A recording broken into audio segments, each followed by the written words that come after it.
welcome to Epiphytic Cacti. Today I figured we would take a look at the Disocactus hybrid Ron Crain. This is a Derek Obayashi hybrid, and the lineage on this one, the father happens to be Chiba Lovely Dawn. For those of you that don't know, Chiba Lovely Dawn is like this really spectacular hybrid that is used quite frequently in hybridizing because it seems to produce very strong yellow hybrids. And the way that the history is for the yellow hybrids were at one time very, very, very hard to get, particularly ones that were a solid yellow in terms, or like a bright solid yellow. There were very pale yellows or white yellows, you know, like maybe the inner part of the flower would be white, the tips would be yellow, you know, so it took a really long time for hybridizers to get a real yellow. Now this one is an outstanding yellow, and it's not just an outstanding yellow, it is carried through something that is really spectacular from Chiba Lovely Dawn. The outer part of the petals on Chiba Lovely Dawn had an odd coloration, kind of a burnt umber type color. Chiba Lovely Dawn has been used in hybridizing to produce hybrids now that are kind of that burnt umber color. It's kind of a strange, darker, sort of mustardy, brownish yellow. It's not my favorite color, but it's someone's favorite color. So this right here has these outer edges of whatever that color might be. The interesting thing about this is that I think that on this hybrid, these outer edges have a tendency to look orange, but on real close inspection, I'm fairly certain that it is this kind of unusual burnt umber color. I purchased this hybrid on June 15th, 2019. Look at the growth here. You know, it's got this really beautiful growth. You can see those flowers are hanging so they don't hit the table.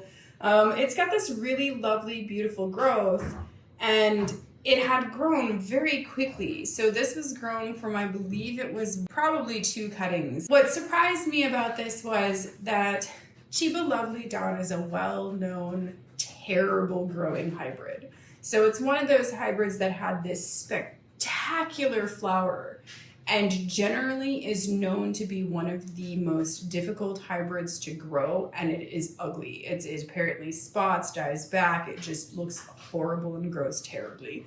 I'm sure that's not the case for everyone. I'm sure there are a few unicorns out there who somehow managed to get it to grow beautifully, but generally it doesn't grow very well. And Chiba Lovely Dawn, I believe, actually came out of Mitsuhashi Nursery in Japan. So it is very surprising to me that this hybrid hybrided immediately, and it very quickly started putting on, you know, beautiful growth. And then within just a little under 3 years, the thing has bloomed, and not just 1 bud, it had 5 buds on it. So we'll see, because a lot of times after they flower, you know, it takes a lot of energy to produce flowers, especially these big guys. So when it comes to these bigger flowers, the energy that it takes for it to produce those, a lot of times it'll kind of weaken the plant. And just as a little bit of a hint, because I know we're getting into that blooming season now, a little bit of a hint with that is that it's going to drain some energy. And what you do is you just let the plant kind of relax, let it recover. Don't immediately start watering it because it looks kind of sad, you know, just sparingly water it. It will eventually plump up and come back as long as it's in, you know, a nice conditions where it has good airflow and all of that stuff. So that's just kind of a hint there. Most of them look very sad after they bloom for a little while. Not all, but most. So exceptional, beautiful branches. They're these nice, you know, they're nice, thick, sturdy branches. It looks like they're both pendant and upright, although I will say for the vast majority, I've seen these branches grow upright for a long time. And then when they get super heavy, they finally fall.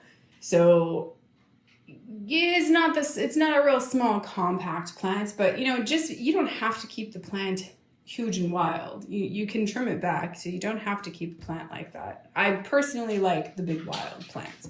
So why don't we zoom in and take a closer look at the flower. So here you can see what I'm talking about when I'm talking about the edges being kind of a strange burnt umber color, that very dark, deep yellow. It's highly unusual. You can see the ruffling of the edges. You can see, I mean, I just think those petals are fantastic with the little ruffles and that picoty edge. It's beautiful. So if you come back out there, you can see the shape of the flower. It's really just kind of a bell sort of shape there. It doesn't really open any wider than that. You can see this was the first flower that opened. Actually, that might be the second flower. This one might have just opened. No, this is the first flower that opened. Oh, look. You can see, I don't know if we can see it here. Let's see if we can zoom in and see it. There you go. See that little droplet? That is nectar that fell out of here. This is outside. The hummingbirds would be going bananas over it. It's got a beautiful green throat. So there you can see its beautiful green throat. And you can see the glow that comes out of that throat. Whenever the light hits the back side of the flower, it creates this beautiful kind of glow. You can see how the petals on this one are darkening because it is going over. It's absolutely fantastic. Beautiful, beautiful flower. And you can see that, you know, the inner petals here, they are a yellow. They are a very solid yellow. They're not a white yellow. They don't have white on the inside. It is a solid yellow color. When we get into the back petals, as we go backwards, you can see that the petals actually just start to darken. So here you have this back row, which is just a darker yellow, and then the very back row is a much darker, you know, mirroring kind of that burnt umber color a little bit. A little bit orange, a little red on this one. Just gorgeous, gorgeous, fantastic plant, fantastic flower, one that I am very happy to have in my collection and will definitely keep in my collection. I think this would be a lovely, lovely plant to hybridize with because it has so many wonderful characteristics. I hope that you've enjoyed looking at the Disocactus hybrid Ron Crain with me. Thank you for watching and happy cacti growing.